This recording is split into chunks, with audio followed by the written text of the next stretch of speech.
Welcome back to the channel. Before we begin tonight's chilling story, make sure to subscribe and turn on notifications so you never miss a new horror tale. And I have a question for you. What city are you watching from? And what time is it there right now? Leave your answer in the comments below. I read your comments with great excitement, and I love seeing where everyone is watching from around the world. Now dim the lights, get comfortable, and let's begin tonight's terrifying story.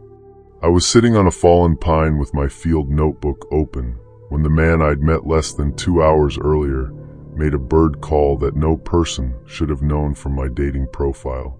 That sounds like a weird way to begin, but it was the moment my stomach finally caught up with my brain. His name, at least the name he gave me, was Caleb. We matched on a dating app in late April, back when I was doing seasonal bird surveys in northern Idaho. I was 29, living out of a rented room above a garage, spending most mornings before sunrise counting warblers and thrushes in wet socks. My social life was basically whoever happened to be at the laundromat. Caleb's profile stood out because it didn't feel like the normal outdoorsy act people put on. He knew the difference between a varied thrush and a hermit thrush. He had a photo holding an old pair of binoculars, not trying to look rugged, just smiling like someone who was happy to be outside. When I mentioned I was a wildlife biologist, he didn't ask if I played with animals. He asked what transect method I used. That made me trust him faster than I should have. We messaged for maybe a week. He said he was backpacking through the region, doing odd jobs, taking time before starting grad school. He was easy to talk to, a little too easy looking back. He remembered small details, like how I hated instant oatmeal, and how I always kept a folded paper map even when I had GPS. He suggested we meet for coffee first. I couldn't make it because my survey ran late. Then he suggested a public trailhead birding walk in the national forest, just a short morning hike. He sent the location himself, and I recognized it. I had been out there twice for work. It wasn't a busy place, but it wasn't secret either. I told a coworker named Marissa where I was going. I even sent her his profile screenshot. She teased me, said, "Finally, someone who knows bird names." I laughed because that was exactly what I thought too. The morning started normal. Caleb was already at the trailhead when I pulled in. Green jacket, gray cap, same binoculars from the picture. He looked relieved to see me, which made me relax. People who mean harm don't usually look nervous, I thought. That was stupid, but that was the thought. He brought coffee in a thermos and had a little laminated bird checklist for the area. It was worn at the folds, like he had actually used it. We walked slowly, stopping whenever something moved in the brush. At first, I was impressed. He caught calls before I did. He found a pileated woodpecker by sound alone. He pointed out a nest cavity and backed away without me having to say anything. After maybe 40 minutes, he mentioned a side trail. "It loops around to a creek," he said. "I found it yesterday. Better habitat." I knew the trail he meant, or I thought I did. There was an old game path that eventually connected back with the main route. I had no reason to be alarmed. Still, I checked my phone. 1 bar. He smiled and said, "No service out here." Kind of the point, right? I remember that sentence because he said it like a joke, but he watched my face when he said it. The side trail got narrow fast. The trees were thick enough that the light changed, and the ground was soft from snowmelt. I kept noticing boot prints. Not unusual. But then I saw pink survey tape on a branch. That bothered me. It wasn't Forest Service tape. It was cheap hardware store tape, tied low, almost hidden. I stopped and asked if he had marked the trail. He said, "Yesterday, yeah." So I could find the creek again. A person can do that. It isn't illegal. But the way he answered was too quick, like he had been waiting for me to ask. We reached the creek around 8:30. It was beautiful in a plain way. Cold water, mossy rocks, cedar trunks leaning over the bank. Caleb sat on a log and pulled out an orange from his pack. I took out my notebook and wrote down 3 species I'd heard on the way in. That was when he made the call. It was a northern pygmy owl imitation. Not perfect, but close enough. The strange part wasn't that he knew it. Birders no calls. The strange part was that he said, "That one always gets you looking over your left shoulder." I froze with my pencil on the page. A few nights earlier, over messages, I had told him a story about getting startled by a pygmy owl during a survey. But I never said left shoulder. I had told that story to someone else, on a different app, months before. A guy named Aaron, or at least that's what his profile said, back when I was working in Oregon. I looked up. Caleb was peeling the orange in one long strip. I said, "Did I tell you that?" He shrugged. "Maybe." I pretended to laugh and looked at my phone again. No signal. After that, everything became too loud. The creak. His hands pulling pieces of orange apart. A raven knocking somewhere uphill.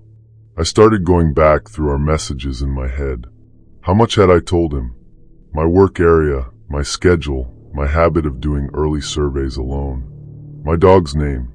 The fact that I lived above a garage and not with roommates. I said I should start heading back because I had a meeting.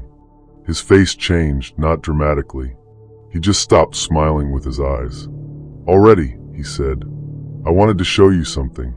He pointed past the creek, where the hill rose into denser timber. I said maybe another time. He looked at my notebook, then at my pack. "You always this cautious?" he asked. I lied and said yes. The walk back should have taken 20 minutes. Somehow, after 10, the trail didn't look familiar. The pink tape was gone in places. Caleb kept walking ahead, turning back to say, "It's this way," but never sounding unsure. I stopped near a stump with a lightning scar. I knew I had not passed it before. He sighed. "You work in the woods and you're scared of getting lost." That was the first mean thing he said.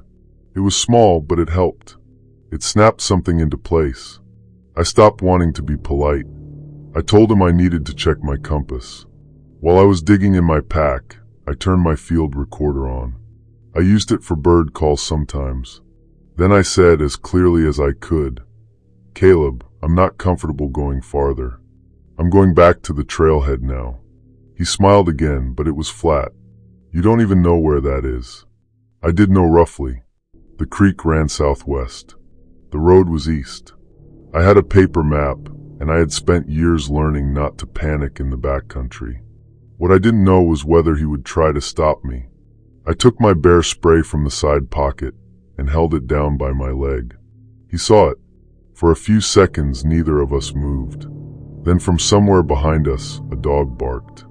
It was faint but real. Then came voices. A couple, maybe 50 yards away, arguing about whether they were on the right trail. Caleb's expression changed again. He called out, cheerful as anything, "Creek's this way." I yelled, "I'm over here. Can you wait up?" He looked at me like I had embarrassed him. Not anger exactly. More like disappointment. The couple appeared through the brush with a black lab and a paper map between them. I walked straight toward them and said I was turned around and wanted to head back with them. I didn't explain. The woman looked at Caleb, then at the bear spray in my hand, and she understood enough. Caleb said he'd keep hiking. He walked uphill, not toward the creek or the trailhead, just vanished into the trees. When I got service, my phone filled with delayed messages from Marissa. One of them said, "Hey, why did his profile disappear?" I called her from my car with the doors locked. The sheriff's deputy who took my report was polite but careful. Nothing had technically happened. I had gone on a hike with an adult man. He had used a fake name, probably, but that wasn't a crime by itself. The dating app account was gone. His phone number was a texting app. The trailhead camera had been broken for weeks. What changed things was the field recorder. I had over 20 minutes of audio. Most of it was footsteps and creek noise, but it caught him saying, "You don't even know where that is." It also caught the pygmy owl comment. That meant nothing legally, but it meant something to me. 2 weeks later, Marissa found a post in a local women's hiking group. A woman described a man named Aaron who had invited her birding in Oregon the previous fall. Different photos, same binoculars, same green jacket. He had asked about her survey routes. She said she left because he kept trying to move her away from the main trail. Then there was another woman in Montana, and another in Washington. None of us had enough for a real case. Just screenshots, odd comments, changed plans, dead zones, and the feeling that something had gone wrong before it was supposed to. The deputy eventually told me they believed he was using fake profiles and stolen outdoor photos to meet women who already trusted remote places. Women like me. Women who thought being afraid of the woods would make us look inexperienced. I still do field work. I still love birds. But I don't meet anyone near a trailhead anymore. I don't care how well they know migration patterns or how gentle their messages sound. The part one still think about is the laminated checklist he carried. The sheriff never found him, but one of the other women had a picture of the same checklist from her date, folded the same way, with little pencil marks next to species. My handwriting was on the bottom corner of mine when I got home. I don't know when he handled my notebook long enough to copy it, and that is the detail that still makes me check my pack before I step into the trees. Story 2. The cabin key was under a blue ceramic mug on the porch, exactly where he said it would be, and that was the first thing that made me feel safe. I know how that sounds now. A hidden key at a cabin in the woods should have made me uneasy. But at the time, I was tired in a way that made quiet feel like a gift. I teach 4th grade in Ohio. Back then my son was 7, and I was raising him mostly on my own. I had been divorced for 3 years. I wasn't looking for anything dramatic. I wanted someone who understood homework folders, picky eaters, and being too exhausted to answer a text after 9 p.m. Daniel seemed like that kind of man. He said he had a daughter around my son's age, and that his wife had passed away from cancer 2 years earlier. He didn't overshare. He didn't push. He wrote in complete sentences, which sounds silly until you've been on dating apps long enough. He asked about my classroom. He remembered that I collected old children's books. His profile had one photo of him at a lake, one holding a little girl's backpack, and one in a kitchen with flour on his shirt. Nothing flashy. He looked kind. We talked for almost a month before he brought up the cabin. He said it belonged to his uncle, about 90 minutes away, tucked near a state forest. He said he went there when he needed to disconnect from screens. That phrase should have bothered me, but I was the one who had complained first about parent group chats and school emails. He said, no pressure, separate rooms. We can cook, walk by the lake, talk without phones buzzing. I told my sister, Lana. She hated the idea immediately. Not because she thought Daniel was dangerous, just because she thought it was too much too soon. I argued that I was 36 years old, that I had already done enough coffee dates that went nowhere, and that sometimes adults could make their own decisions. Still, I sent her his profile, the cabin address, and his phone number. My son stayed with his dad that weekend. I drove out on a Friday after school with a duffel bag, a bottle of wine, and a stack of essays I promised myself I wouldn't grade. The road to the cabin was narrow, but not scary. There were mailboxes, tire tracks, a few houses set back behind trees. The cabin itself was nicer than I expected. Brown siding, green metal roof, porch swing. The blue mug was on a small table beside the door. Under it was the key. Daniel texted that he was running late because he had to pick up groceries. He said to go in and make myself comfortable. My service was weak, but still there. I sent Lana a photo of the porch and typed, "See? Not murdered." Inside smelled like cedar and dust. There was a stone fireplace, a plaid couch, and framed photographs on the mantel. I put my bag in the smaller bedroom and looked around the kitchen. 2 coffee mugs in the sink. A dish towel hanging by the stove. Nothing strange. Then I noticed the family photo. It showed Daniel with a woman and a little girl on a beach. The little girl had missing front teeth and purple sunglasses. I had seen her before in his profile, But Daniel looked slightly different in the photo. Same general face, same beard, but heavier around the jaw. I told myself it was an older picture. When he arrived, he was carrying grocery bags and apologizing. In person, he matched the photos enough that I didn't question it. He had the same quiet voice, same careful way of looking at you like he was listening. We made pasta. He opened the wine. He told me stories about his daughter refusing to eat anything green. I talked too much because I was nervous. At some point, he suggested putting our phones in a drawer for the weekend, just so we weren't tempted. I almost said no. Then I thought about how I had made such a big point to Lana that I was fine, that I trusted myself, that I wasn't scared. I didn't want to look ridiculous by clutching my phone all night. So I powered mine off and put it in the drawer beside his. That was the mistake I replay most. The first thing that felt truly wrong happened the next morning. I woke up early because teachers don't sleep in, even on weekends. Daniel was still asleep, or I thought he was. I made coffee and wandered into the living room. On the bookshelf beside the fireplace, there were board games and old paperbacks. Between two books, I saw a phone. Not his phone. Not mine. It was an older smartphone with a cracked black case. The battery was low, but when I tapped the screen, it lit up. There were message notifications. My name was on one of them. I shouldn't have unlocked it. I know that, but the screen didn't require a passcode. The messages were between Daniel and me. Weeks of them. Every photo I had sent. Every voice note. Every little confession about being lonely and tired. But at the top of the conversation, my contact name was Teacher Ohio. The last message sent from Daniel was one I had received the day before. Key under the blue mug. Make yourself at home. Under that was a reply from someone else. She's there. My hands went cold, so fast I almost dropped the phone. I heard the floor creak behind me. Daniel stood in the hallway wearing the same gray sweatshirt from the night before. He looked at the phone in my hand. For maybe 2 seconds, neither of us pretended. Then he smiled and said, "That's my old one. I was looking for it." I asked who had texted him. My voice sounded like I was talking to a parent at school, calm in that fake way adults use when children are about to panic. He walked closer. I stepped back. He said, "You're overthinking. You said you'd do that." That sentence made it worse.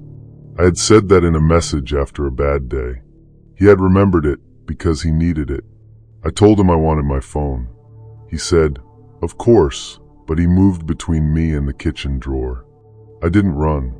That surprises people when I tell this. But there was nowhere obvious to run. I was in socks. My car keys were in my bag in the bedroom. The front door was behind him. So I did what I do with fourth graders when something spills or breaks. I made my body boring. I said, "I'm going to get dressed." He watched me walk to the bedroom. I shut the door without locking it because there was no lock. Then I grabbed my bag, dumped it on the bed, found my keys, and opened the window. It was painted shut. I could hear him moving in the kitchen. There was a heavy wooden chair beside the bed. I picked it up and hit the window once. It cracked but didn't break. The second time, glass fell outward. That sound finally made him run. I climbed through wearing one shoe. He grabbed the bedroom door as I got my leg over the sill. I cut my hand on glass, but I barely felt it. I dropped into wet leaves behind the cabin and ran toward my car. He came out the front door, not fast, just calling my name like I had misunderstood something. "Wait, please. I can explain." That was the scariest part. Not yelling. Not chasing like a movie. Just sounding hurt. My phone was still in the drawer. I had no way to call anyone. I got in my car, locked it, and reversed so hard I hit a trash bin. Daniel stood on the porch beside the blue mug. He didn't try to stop me. He just watched. I drove until I found a gas station with a payphone sign that turned out to be old and useless. The clerk let me use the store phone. I called Lana first. She cried and yelled at the same time. Then we called the police. The cabin did not belong to Daniel's uncle. It belonged to a couple from Columbus who rented it out occasionally, but had blocked off that weekend because they were doing repairs later that month. Someone had stolen access instructions from an old rental email. The blue mug was theirs. The family photos were theirs too. The real man in the photos was named Mark. He was alive, married, and very confused when deputies contacted him. His family pictures had been copied from an old social media account. His daughter was not Daniel's daughter. The dead wife's story was fake. The quiet widower I had been talking to was actually 2 people, maybe 3. Police found evidence that multiple phones had been used to manage the profile. One person wrote the messages. Another may have gone to the cabin. They never proved the man I met was the same person who first matched with me. The phone from the bookshelf was gone when police searched the cabin. So was my phone. For months after, I was embarrassed in a way that made no sense. I kept thinking I should have known. I teach children how to notice details, how to ask who is telling the story and why. But I ignored the details because Daniel had built himself out of everything I wanted to hear. The final thing came 6 weeks later. A package arrived at my school with no return address. Inside was my phone, wiped clean, wrapped in one of my own student essays. The essay had been in my bag at the cabin. At the top, in red pen, someone had written a grade. A plus. I stopped dating for a long time after that, but what really changed was smaller. I don't argue with my own discomfort anymore. When something feels wrong, I don't make myself prove it in court before I leave. I used to think trusting someone meant believing their story. Now I think it starts with not letting anyone make you feel foolish for wanting to keep a door open. Story 3. I was locking the visitor center at 6:12 p.m. when my personal phone buzzed with a message from a man who knew a trail name he should not have known. He had matched with me under the name Evan. I was using the name Molly, which is not my name. I'm not proud of that exactly, but I had reasons. I was a park ranger in Eastern Oregon then, and in a small place, everybody knows everybody. Visitors asked for my name all day. Locals recognized my truck. I wanted one part of my life where I could just be a normal person in a fleece jacket, not the woman who wrote citations for illegal campfires. So on the dating app, I used an old photo where my uniform wasn't visible and a nickname no one at work used. Evan said he was passing through on a climbing trip. His profile was plain. No shirtless photos, no weird jokes. We talked for 3 days, mostly about books, food, and how bad the coffee was in little gas stations.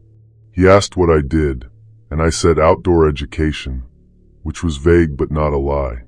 On the 4th day, he sent, "This is embarrassing, but I might be turned around near Red Basket Ridge. Do you know that area?" I stared at the screen in the empty parking lot. Red Basket Ridge wasn't on the tourist maps. It wasn't secret, but it was inside a restricted recovery zone we had closed because of erosion and nesting sites. Most visitors had never heard the name unless they worked with us or ignored a lot of signs. I typed, "How did you get there?" He wrote, "Followed an old road. Signal is bad. Didn't realize it was closed." The official thing to do would have been to call dispatch, report a possible lost hiker, and let search and rescue handle it.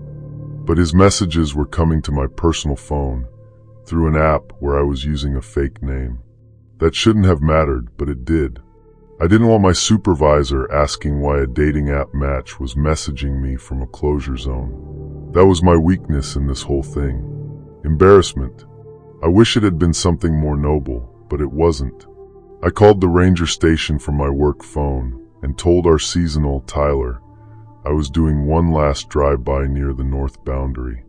I didn't mention Evan. Tyler said he was heading out in 10 and asked if I wanted him to wait. I said no. The first wrong thing was the gate. The Red Basket access gate had a chain and a Forest Service lock. When I got there, the chain was looped through but not locked. The lock hung open like someone had taken care to make it look secured from a distance.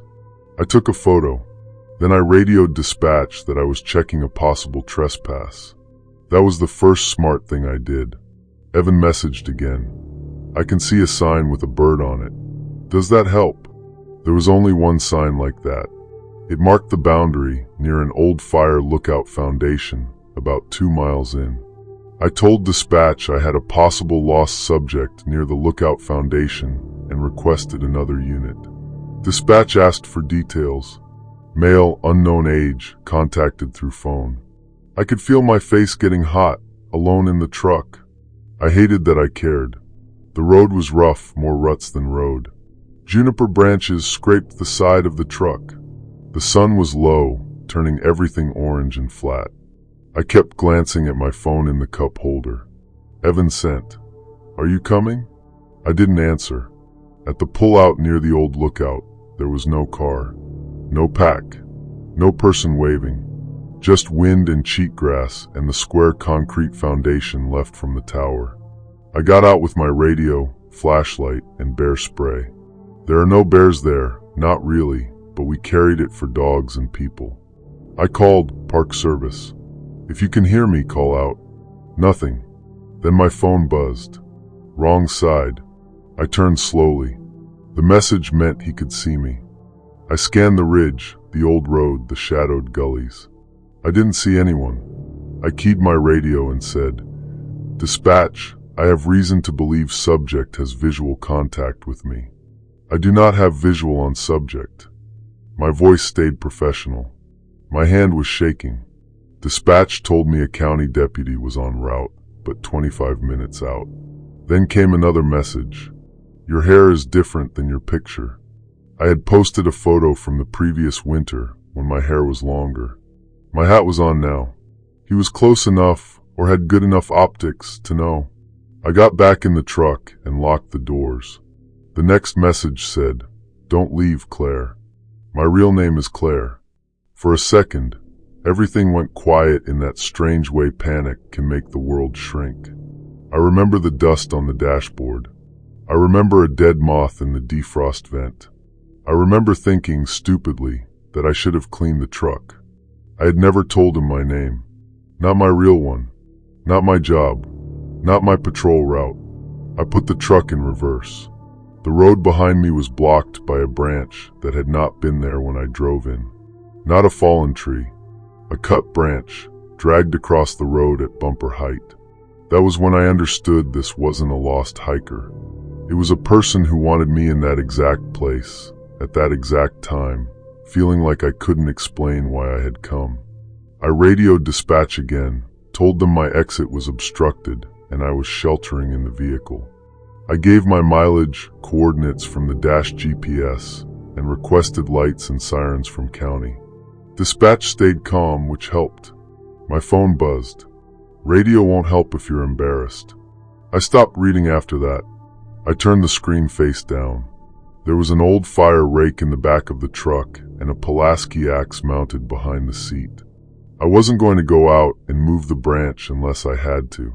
The safest place was inside the locked vehicle, engine running, lights on, radio open. I kept repeating that to myself like I was training a visitor. Then I saw the map. It was tucked under the passenger side windshield wiper. I had not noticed it before because of the angle. Just a folded piece of paper, flapping slightly. I didn't want to get it. I also needed to know what it was. I cracked the window with my flashlight in one hand and used a clipboard to pin the paper against the glass, dragging it through the opening. It was a photocopy of one of our internal patrol maps. Not public. My usual route was highlighted in yellow. My initials were written beside 3 dates. One of those dates was that day. The deputy arrived 18 minutes later, though it felt longer. He came from the south access, not the gate I'd used, so whoever had blocked me didn't stop him. When his headlights appeared on the ridge, my phone buzzed one last time. Too soon. They searched until midnight.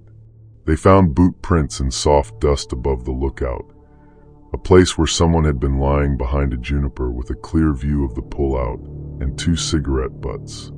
They also found a cheap trail camera strapped to a tree, pointed at the road. The camera's memory card was gone. The branch across the road had saw marks. The lock on the gate had been opened with a key, or a very good copy. The internal map was real. It had come from our office, but no one could prove when it was copied. That part did damage, honestly. Not just fear, but distrust. Every coworker became someone who might have left a cabinet unlocked, or worse. We changed procedures. Locked maps. New gate locks. Two-person checks for closures. My supervisor was kind about the dating app part, which somehow made me feel worse. They never identified Evan. The app account vanished. The photos were stolen from a climbing forum. The phone number was internet-based. The cigarette butts had DNA, but no match in the system. The deputy thought maybe it was someone I had cited, someone with a grudge. My supervisor thought it might be a local who knew our patterns. I thought about every man who had watched me at the counter a little too long while asking which roads I patrolled. A month later, Tyler found something in the lost and found cabinet. It was a visitor center name badge. Mine. I had lost it the previous season and assumed it fell behind a desk or went through the laundry. It had been placed inside a folded trail brochure for Red Basket Ridge. The brochure was old, from before the closure. On the front, someone had written my fake dating app name. Molly. That was the only time I cried at work. I still use a different name online. I still believe privacy matters, but I no longer confuse secrecy with safety. Keeping people from knowing who you are doesn't help if someone has already decided to learn you. The worst part is that, professionally, I did almost everything right once I realized the danger. I called dispatch. I stayed put. I gave coordinates. I waited for help.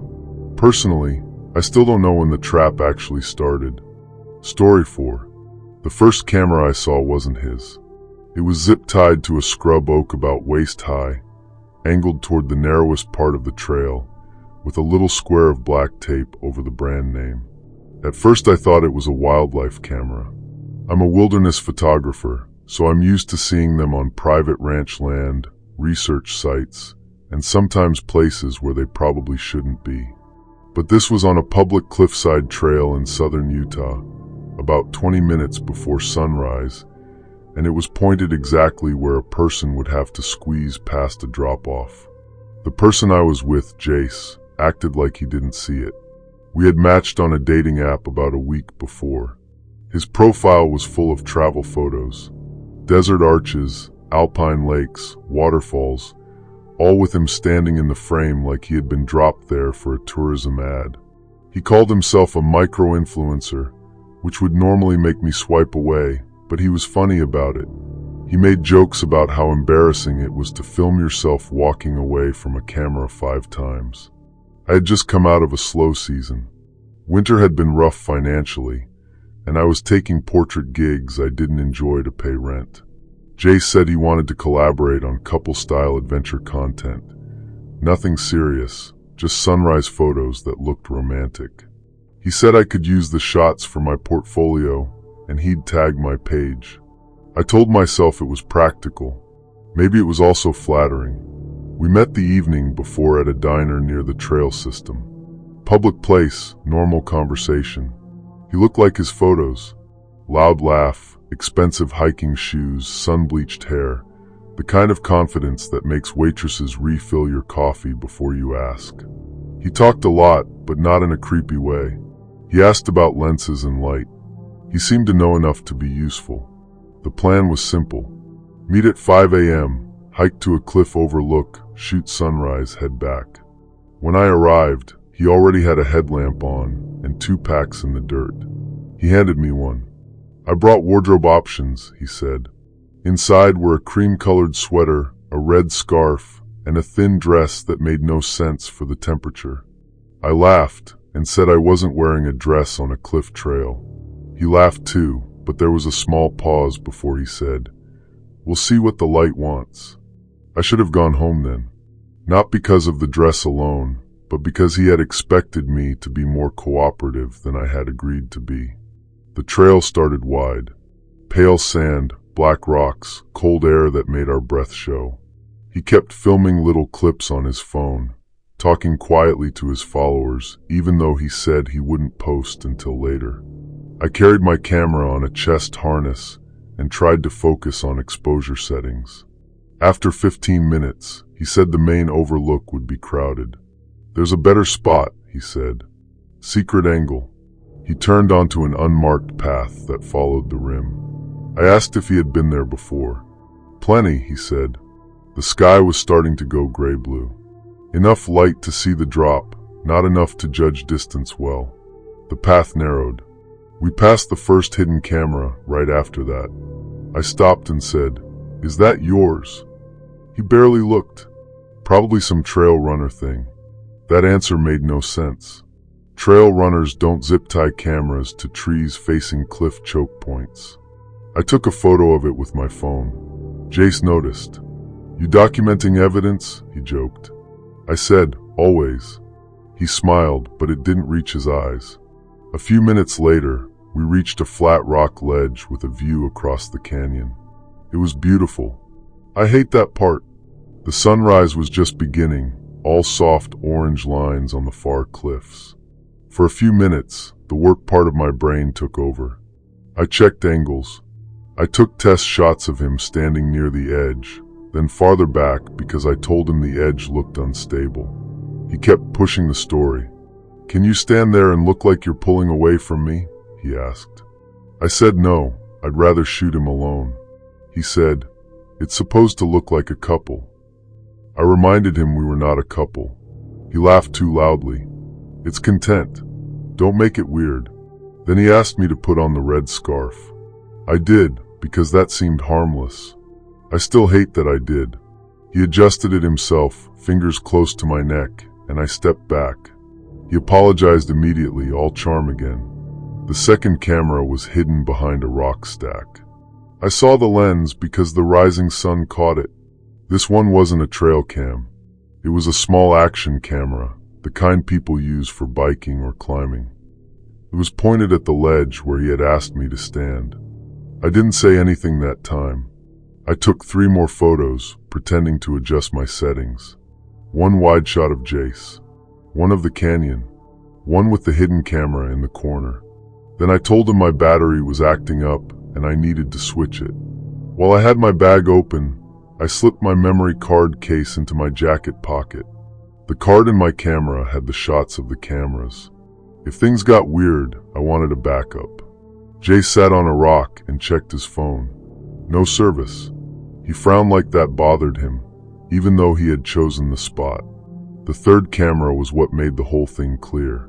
It was mounted below the trail, on a little flexible tripod wrapped around a branch, facing upward. It would capture anyone slipping, stumbling, or being helped back up. Not scenery, not wildlife. A fall. I said, "How many cameras did you set up?" He looked at me for a long second, then smiled. "There we go," he said. "You found the twist." My skin prickled. He explained it like I was supposed to be impressed. He said staged fear content performed better when one person didn't fully know the setup. He said I would never have been in real danger. He had filmed reactions before. People loved authenticity. He had sponsors waiting for a first date goes wrong series. I asked if the other person knew afterward. He said they signed releases. I said I hadn't. He shrugged. Not yet. That was when I noticed the pack he had given me. I had set it down beside a rock. One of the straps was looped around a root in a way that would make it catch if I picked it up quickly. Maybe accidental. Maybe not. I wasn't going to test it. I told him we were done, and I was walking back. He stood up, not blocking me exactly, but placing himself between me and the wider part of the trail. "Don't be dramatic," he said. "I brought you here for exposure." I almost laughed because of the word. Exposure can mean an audience. It can also mean being stuck on a cliff in cold wind until your body starts making bad decisions. I looked past him and saw movement on the main trail below. 2 hikers with trekking poles, older couple, maybe in their 60s. They were far away but visible. So I made my voice bright and loud and called, "Hey!" Are you guys heading back to the parking lot? Jace's face changed. The hikers looked up. One waved. Jace said under his breath, "Are you kidding me?" I didn't answer. I kept waving until they stopped. Then I walked toward them, slowly, because the path was narrow and I refused to hurry where he wanted me off balance. He followed for a few steps, saying I was ruining everything. Then he began picking up cameras. Not all of them, just the ones he could reach quickly. That mattered later. The older man waited where the side path met the main trail. His wife looked at my face and said, "You okay, honey?" I said, "No. Can I walk with you?" They didn't ask questions until we were away from the rim. Back at the parking lot, Jace's car was gone. My hands were shaking so badly I dropped my keys twice. The couple stayed until I got into my van. The woman gave me a granola bar like I was a child. I reported it to the county sheriff and to the land management office. I had photos of 2 cameras and 1 video clip from my own camera, where Jace could be heard talking about staged fear content. But he hadn't touched me. He hadn't threatened me clearly. The cameras he left behind were gone by the time an officer checked the trail, except 1 broken mount under a rock. What happened online was stranger. 3 days later, a teaser appeared on Jace's account. It showed me from behind, walking near the cliff in the red scarf. Then it cut to black with text about a date who couldn't handle the wild. My face wasn't visible, but my camera harness was. People in my field recognized it. I posted my side with screenshots, photos of the hidden cameras, and the police report number. For about 2 days, the internet did what it does. Some people believed me. Some accused me of trying to get attention. Some said it was all staged by both of us. Then another woman messaged me. She had gone on a canyon shoot with Jace the year before. He convinced her to crawl under a rock arch for a claustrophobia challenge, then pretended to leave when she got stuck. She said he showed her the footage later and told her she was lucky because it made her look real. More women came forward. Not dozens, but enough. Similar stories. Hidden cameras. Fake dates. Fear used as content. His accounts disappeared eventually. Maybe he deleted them. Maybe platforms removed them. I don't know. I never saw charges that stuck. I still shoot wilderness work. I still meet clients. But my rules are different now. I don't go off-route for anyone's perfect shot. I don't wear props I didn't bring. I don't let someone else carry anything I might need to leave. The red scarf stayed in my van for months because I couldn't bring myself to touch it. Finally, I mailed it to the sheriff's office, even though they didn't need it. I just wanted it out of my life. The image that stayed with me wasn't Jace on the cliff or the canyon sunrise. It was that first little lens tied to the tree, waiting patiently in the dark before we ever arrived. That is what I think about whenever someone tells me a camera is harmless because it only records what happens. Story 5. I still can't hear metal snap shut without thinking of that lake. At the time, I was working a 13-week travel nursing contract in northern Maine. Small hospital, long shifts, not enough staff. The kind of place where everybody knows which doctor leaves early and which vending machine steals your money. I had taken the assignment for the overtime. My student loans were ugly, and I had this idea that if I just kept moving, working, sleeping in furnished rentals, I wouldn't have to think too hard about anything else. The town was friendly but closed in the way small towns can be. People were polite, but they had known each other since kindergarten. I was always the nurse from away. After a month of eating gas station dinners alone, I downloaded a dating app. That was how I met Nolan. His profile said he was a hunting guide, though later I learned that was generous. He had pictures with a canoe, a bird dog, and one of those old wool jackets that look better the more beat up they are. He wasn't overly charming. That was part of why I trusted him. He answered slowly. He used dry humor. He told me which roads flooded after rain and which diner had the better pie. We met twice in town before the lake trip. Once for breakfast after my night shift, and once for a walk near the river. He seemed quiet but decent. He knew everyone, which felt reassuring at first. When we passed people, they nodded at him. One older man joked, "Keeping out of trouble, Nolan?" And Nolan rolled his eyes. The lake idea came up because I said I hadn't seen anything except the hospital, my rental, and the grocery store. "There's a place tourists don't know," he said. "Easy hike. I'll show you Sunday." I asked if it was legal to go there. He laughed and said yes, just not marked. I told another nurse, Priya, where I was going. She frowned at his name, but didn't say much. When I asked, she said, "He's not bad. Just mixed up with people sometimes." That should have been enough to cancel. But I was tired of being alone, tired of assuming every invitation had a catch. I told myself small-town gossip makes everyone sound suspicious. Sunday morning was cold and bright. Nolan picked me up in an old green pickup with a cracked windshield and dog hair on the seat. He had coffee waiting for me in the cup holder, exactly how I liked it from the diner. That detail warmed me, which is embarrassing now. We drove north for nearly an hour. The road narrowed from pavement to gravel to dirt. He talked about deer movement, ice-out logging roads, old family camps. I only half understood, but I liked listening. Then he turned onto a road with no sign.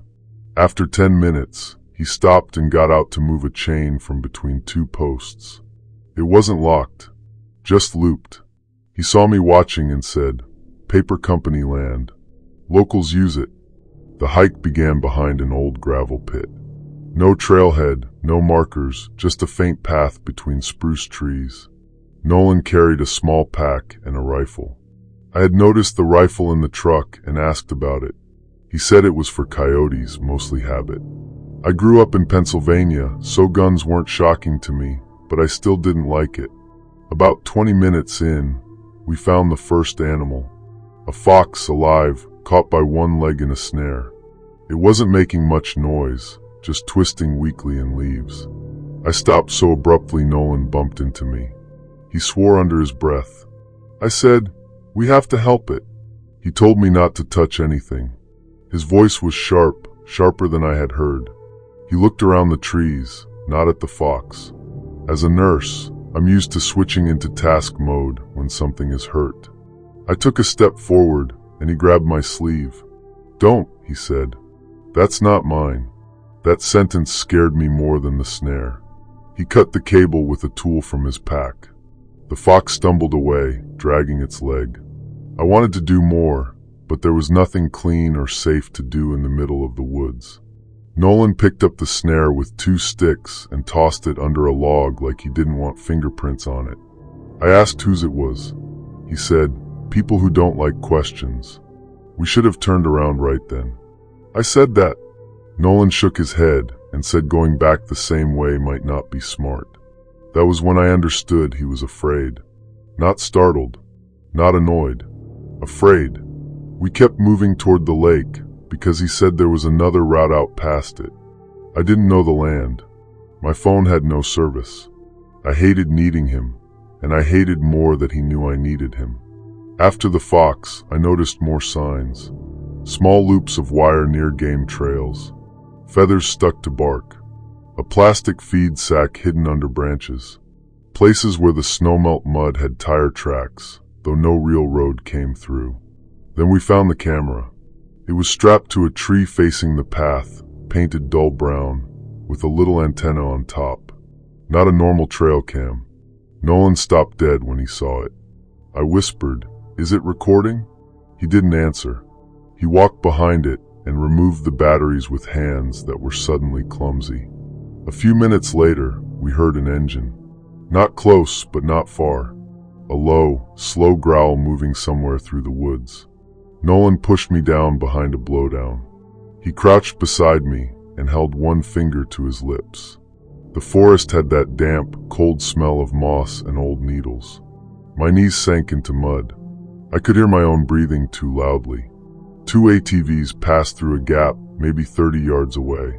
I saw helmets, dark jackets, plastic crates strapped to the back. One of the riders had a long tool across his lap. They weren't racing or laughing. They moved slowly, looking left and right. When they were gone, I whispered, "Who are they?" Nolan said, "Poachers." I asked if they knew him. He didn't answer fast enough. The lake, when we reached it, was small and black and completely still, ringed by spruce. There was no cabin, no dock, nothing romantic. On the muddy bank were boot prints and the remains of a fire. Beside the ashes was a pile of tags. At first I thought they were luggage tags. Then I saw numbers, agency stamps, bits of hair stuck to one. Nolan said not to touch them. Illegal kill tags, he explained. Some real, some fake, some taken from animals checked somewhere else. I didn't understand the whole system, but I understood enough. The lake wasn't a secret date spot. It was a place people used because nobody came there by accident. I turned on Nolan then, not yelling. I kept my voice low because of the ATVs, but I asked why he brought me there. He looked ashamed.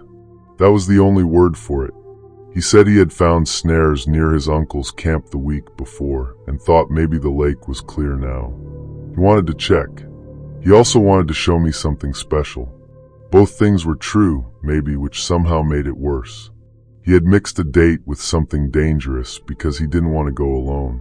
Before I could respond, a voice called from the trees. "Nolan." Not loud, just his name. He went pale. There are moments when you don't think. Your body just uses what it knows. Mine knew hospitals, alarms, controlled panic. I grabbed his sleeve and pulled him toward a cluster of boulders near the water. We crouched behind them as footsteps came down the bank. A man said, "Camera's dead." Another said, "He's here then." Nolan's hand was over his mouth. He looked younger than me in that moment, though he wasn't. The men moved around the fire ring.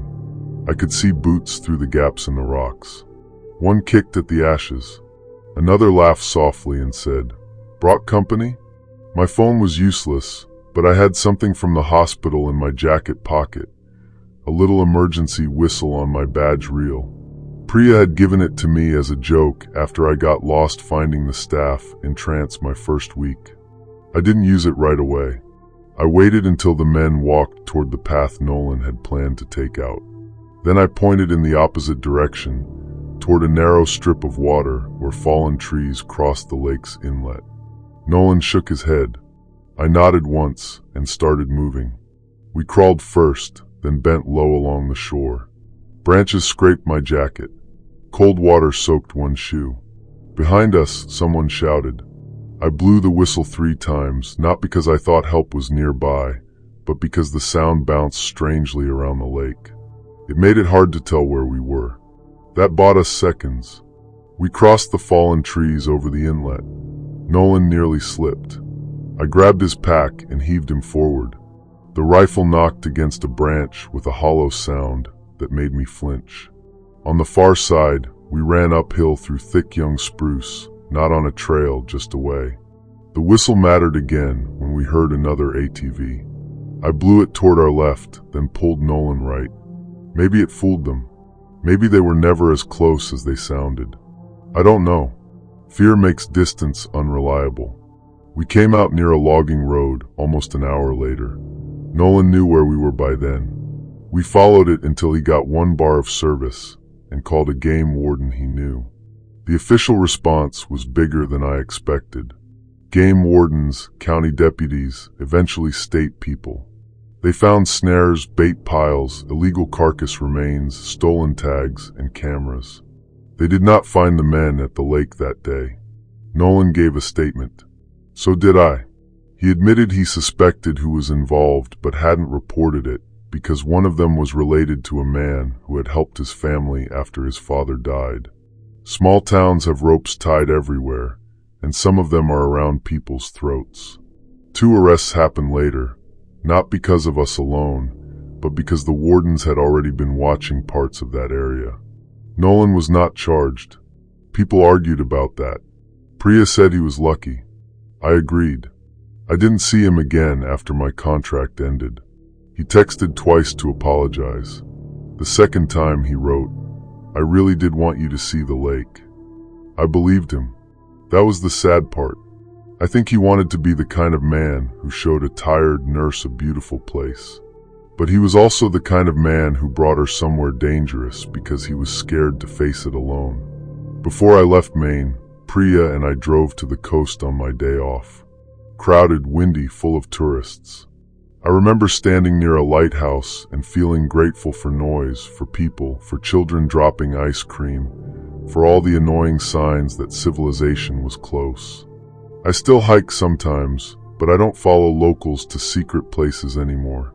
Secrets belong to someone, and you don't always know what they had to hide to keep them. Story 6.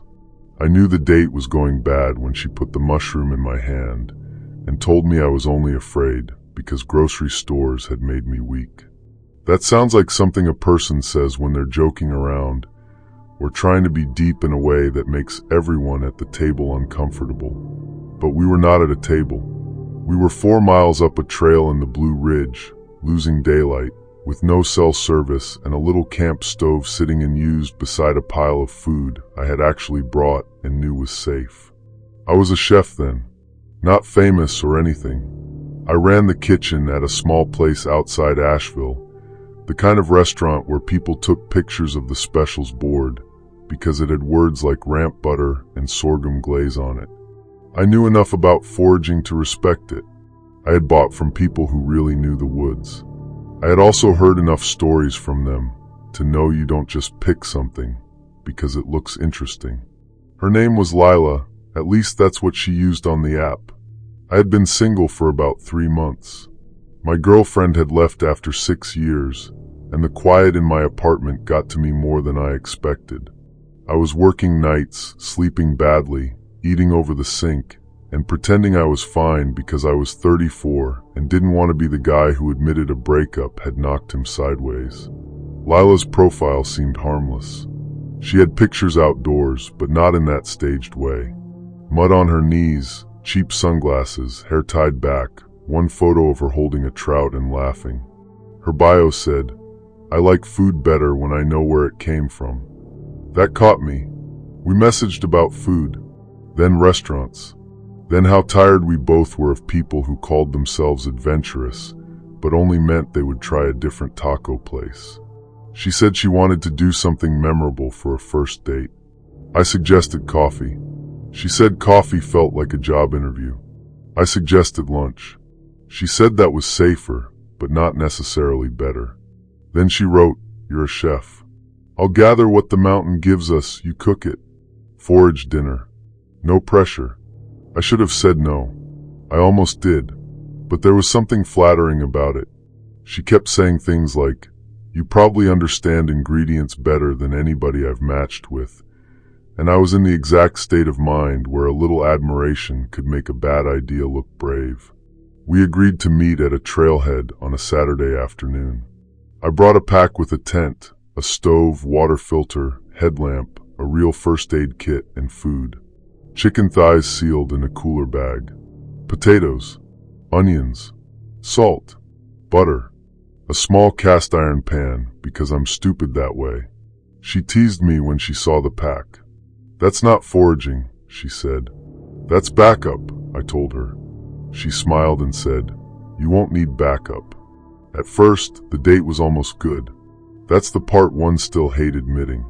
She was funny. She knew bird calls. She moved fast on the trail, but kept checking back like she wanted to make sure I was impressed, not left behind.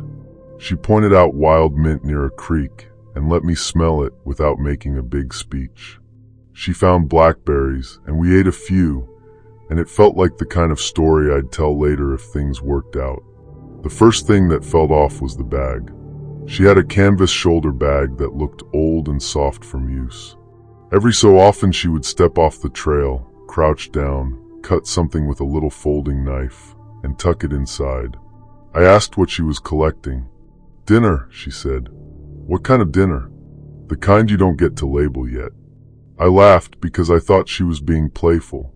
By the time we reached the campsite, the sky had turned that pale evening color you get in the mountains, where everything looks peaceful right before it gets too dark to see roots under your feet. The site was a flat clearing with a fire ring and a view through the trees. Somebody had left a dented metal chair there, the kind people drag into the woods and never take back out. I set up the tent. She went to gather wood. When she came back, she had more than wood. She had a handful of pale mushrooms, some long green leaves, and these small red berries cupped in her palm. I asked her where she'd learned to identify all this. She said, mostly from listening. To who? To the place. I remember pretending to adjust the stove, so I didn't have to look at her face right away. Then she dropped the mushrooms next to the pan. I said, as lightly as I could, I'm not cooking anything unless you can tell me exactly what it is. She stared at me like I had insulted her. You said you were a chef. I am. That's why I'm not guessing. She laughed, but it had an edge now. Restaurants really do ruin people. I tried to smooth it over. I told her I had brought enough food. I said we could add the mint and blackberries we'd already identified. I even made a joke about how my insurance didn't cover first date poisoning. She didn't laugh. She took one of the mushrooms, brushed dirt off the cap with her thumb, and bit it in half. I froze. She chewed slowly while staring at me. Then she swallowed and said, See? Nothing happened right away, obviously. That was almost worse. She acted like the argument was over. I didn't cook the mushrooms. I made the chicken and potatoes. She refused to eat any of it at first. Then she picked pieces out with her fingers when she thought I wasn't watching. The whole time she kept adding things to the fire. Leaves, stems, some kind of dried bundle from her bag. The smoke changed smells, sharp and sweet and unpleasant. It made my eyes water. She started talking about tests. Not like school tests. More like the woods tested people, and most people failed because they brought too many things with them. She said fear was an allergy to truth. She said couples should know right away whether they could survive together. I remember thinking, couples? We had matched 9 days earlier. After dinner, I said I needed to check the food bag and hang it away from camp. She said bears weren't the problem out there. What is? I asked. She looked past me into the trees.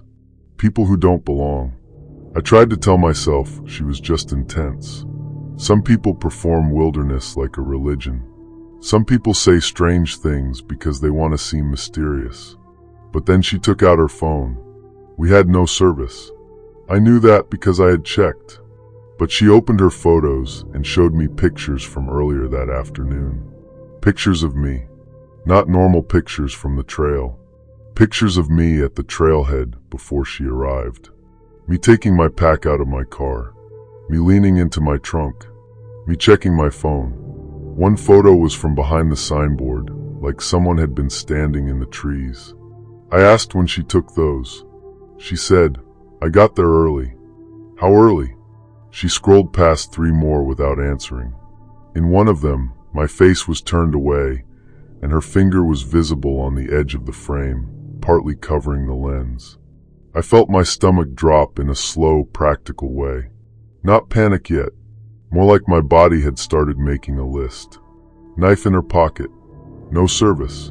Dusk almost gone. For miles from the car. I had the headlamp. I had the map. I had my keys. I told her I was tired and wanted to turn in early. She said, Already? Kitchen schedule, I said. I'm usually asleep by now. That was a lie. She knew it was a lie. She had already learned enough about me from our messages to know I worked late. Still, she smiled and said, Sure. I slept with my jeans on and my boots next to my hand. I didn't really sleep. I lay there listening to her move around outside. At some point, she whispered my name from very close to the tent wall. I didn't answer. She whispered it again. Then she said, You're making this harder. I waited until her footsteps moved away. Then I reached for my phone, not because it had service, but because I wanted light. The screen showed 2:13 a.m. There was a message notification. That made no sense.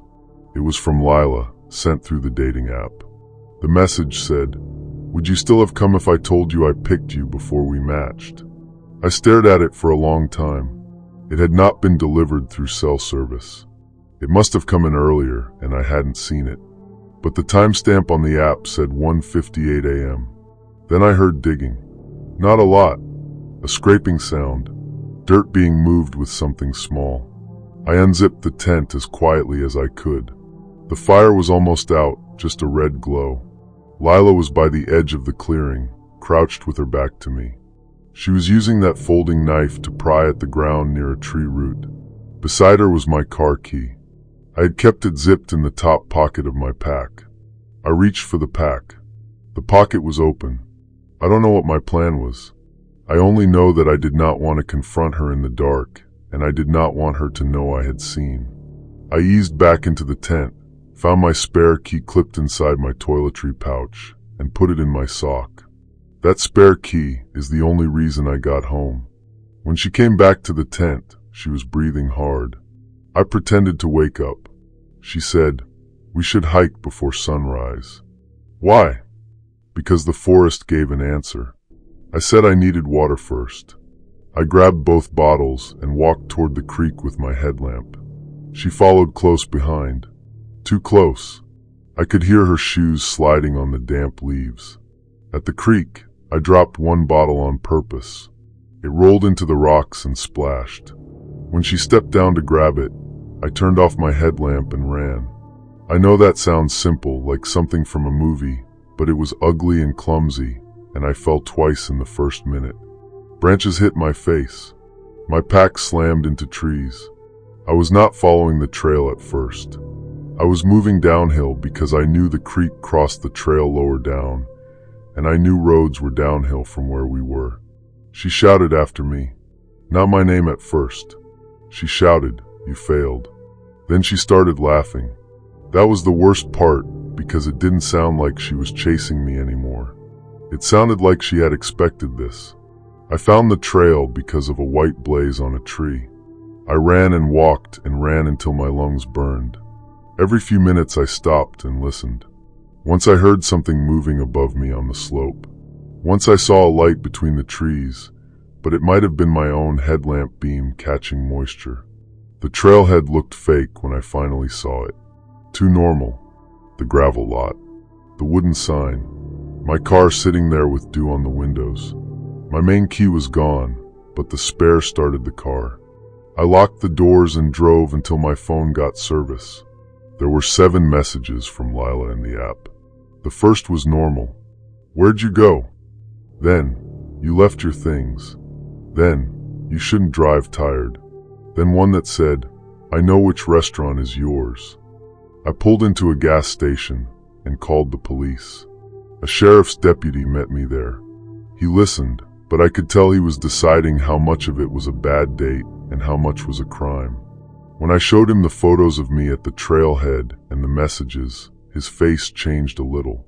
They went up to the campsite after daylight. They found my tent, my cooler bag, and the food thrown into the fire ring. They did not find Lila. They found my car key buried by the tree root, wrapped in a strip of paper from a receipt. The receipt was from my restaurant. It was 2 weeks old. Lunch shift. 1 person. Paid cash. At the bottom, in the little blank space where people sometimes write tips, someone had written, "He salts with his left hand." I am left-handed. I had never told her that. The dating profile was gone by noon. The number she had used was disconnected.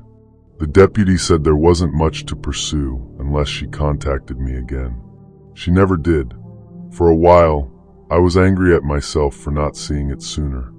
Then I realized that was the trap. She hadn't needed to be believable forever. Just long enough to get me away from witnesses, away from service, and far enough into the dark that politeness turned into risk. I still cook with wild ingredients sometimes, but only when they come from people whose names I know and whose trucks I have seen in daylight. And I don't go on camping dates anymore, no matter how interesting somebody sounds when you're lonely. Story 7. The first sign that the trail race wasn't real was the folding table. It was set up at the edge of the parking area with 2 orange cones beside it, like somebody had tried to make a check-in station from memory. There was no banner, No volunteers. No timing mat. No water jugs. Just a plastic table with a clipboard, a coffee can full of pens, and 3 race bibs held down by a rock. I stood there in the cold morning light with my pack on, looking at bib number 18 like maybe the rest of the event would appear if I waited. I was a volunteer with a search and rescue team in northern Utah. I had been doing it for almost 5 years. I wasn't law enforcement, and I wasn't some mountain hero.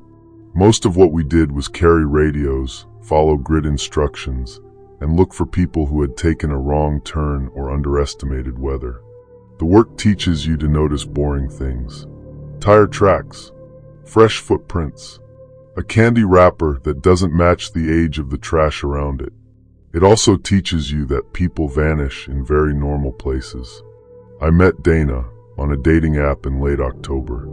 Her profile said she was into trail running, survival challenges, and finding the edge without stepping over it. I usually avoided profiles that sounded like they were written on a protein bar wrapper, but she messaged first and made a joke about my headlamp in one of my photos. She knew enough about SAR to ask decent questions. Not the usual, "What's the craziest thing you've seen?" She asked how teams handle bad coordinates, what people pack wrong, and whether satellite messengers ever make rescues harder because people take bigger risks. I liked that she seemed curious instead of impressed. She invited me to a remote trail race called the Frostline Scramble. She said it was small, unofficial, and organized through a private outdoors group. 10 miles, mixed terrain, no crowds. She wrote, "You'll probably beat me, but I'll let you pretend I didn't let you." I searched the name and didn't find much. That should have ended it. But small races can be like that, especially informal ones. She sent me a screenshot of a flyer with a date, time, coordinates, and a note that said cash-only donation at check-in. I asked why I couldn't find the group. She said, "They keep it private because too many people show up unprepared." That sounded reasonable enough to me at the time, mostly because I wanted it to. The location was a trailhead I knew by reputation, not personally. Old mining roads, scrub oak, dry washes, cliffs if you wandered too far east.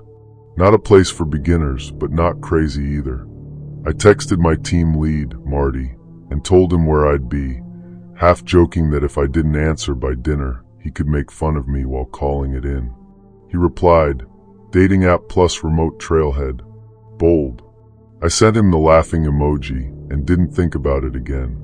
Dana was supposed to meet me there at 7:30. I arrived at 7:12. There were 4 vehicles in the lot. A silver Subaru, a white work van, an older Tacoma, and my Jeep. No people. The air was still. The kind of still that makes every small noise stand out. My door latch. Gravel under my shoes. A raven knocking around somewhere in the rocks. I walked to the folding table and looked at the clipboard. There were names on it. Not last names, just first names and times written beside them. Kyle 6:10. Megan 6:35. Trevor 6:50. Luis 7:5. Under that, in neater handwriting, was my first name. Evan 7:30. I had not told the organizers my name. Dana knew it, of course, but I had never registered. There was a paper map beside the clipboard. It showed a loop in red marker with checkpoints labeled A, B, C, and finish.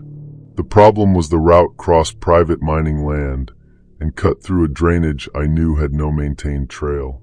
I took a picture of the table and sent it to Marty. It didn't go through. No service. That wasn't unusual out there, so I used my satellite messenger to send a preset text with my location. It took longer than normal, blinking at me while it searched for sky. Finally it said sent. At 7:28, my app pinged. It was a message from Dana. "Start without me. I'm sweeping the back half. Don't overthink it." I looked at the screen. The app should not have worked without service. Sometimes a message loads late from when you had signal, but the timestamp said 7:27. I typed, "Where are you?"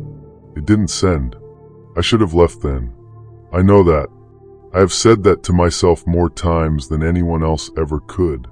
But I was standing in a parking lot with cars there, names on a clipboard, and the stupid part of my brain that didn't want to look paranoid kept offering normal explanations. Maybe everyone started early. Maybe the app message loaded weird. Maybe Dana really was on the course. Maybe the private group was just disorganized. Then I noticed something under the table. A glove.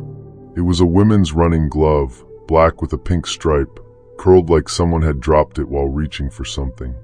I picked it up, and a folded corner of paper fell out. It was a printed screenshot of a dating profile. Not Dana's. It showed a woman named Megan, smiling beside a lake. At the top someone had written, confirmed 6:35. That changed the temperature of the whole morning for me. I opened the glove wider. There was dirt inside, damp and dark, and one fingernail mark in the fabric like someone had gripped it hard. I backed away from the table. A whistle blew somewhere up the trail. One sharp blast.